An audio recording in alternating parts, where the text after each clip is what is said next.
अर्जुनने चक्क नागराजला पोटात लाथ मारून खाली पाडलंय।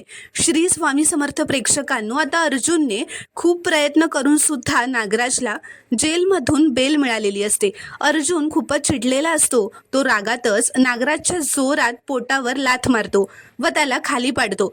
अर्जुन त्याला म्हणतो, तुला फक्त एका गुन्ह्यासाठी बेल मिळाली आहे, पण तुझ्यावर असलेल्या बाकी आरोपांचं काय? तर आता सायली, सुमन, प्रतिमा, रविराज सगळेच तिथे येतात।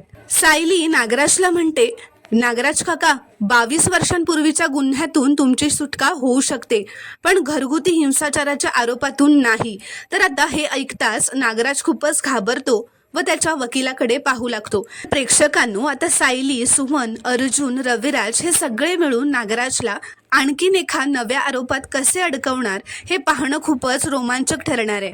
व्हिडिओ आवडल्यास एक लाईक नक्की करा व चॅनलला प्लीज सबस्क्राईब करा।